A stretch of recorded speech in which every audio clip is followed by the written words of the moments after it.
धोखा लागेला।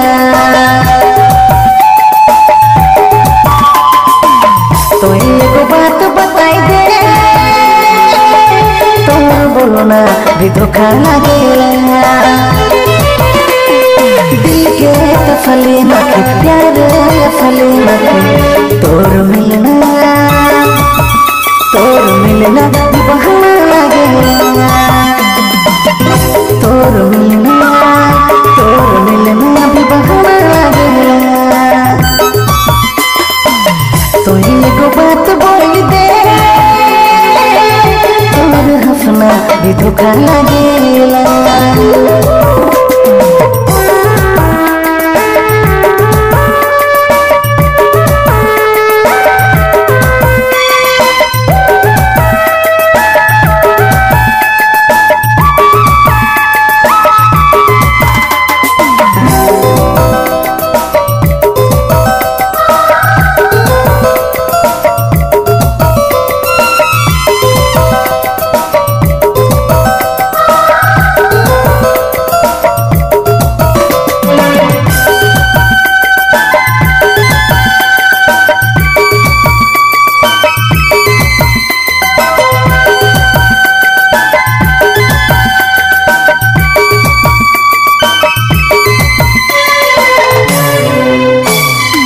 बेवजह दिल मोर फिर भी तोके चाहेला, तो किसी और से मिलके जब आविसला।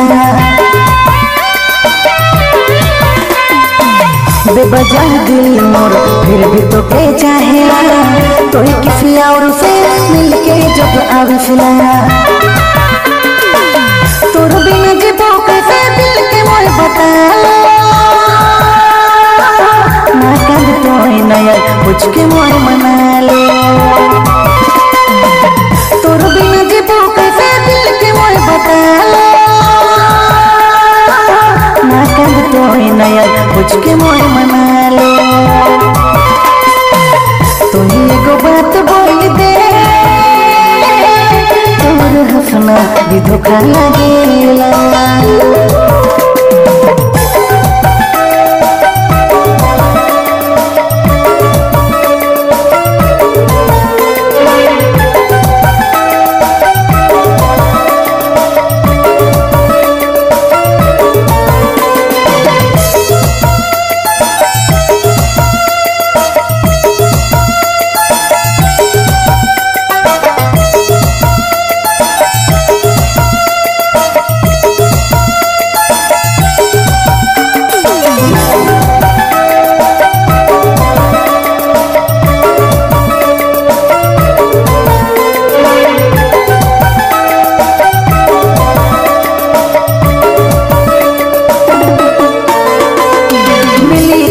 फुर्सत तो चेहरा दिखाए देबे, हंस कर बहाना कर दिल से गरियाए देबे।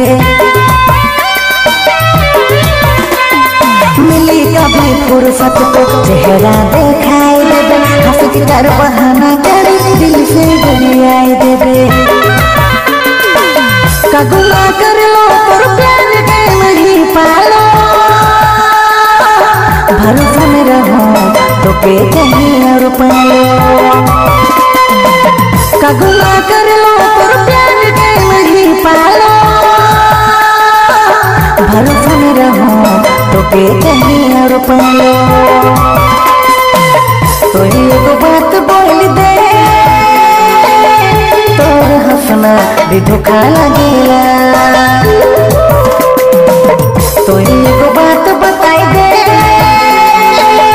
तोर बोलो ना भी धोखा लागेला।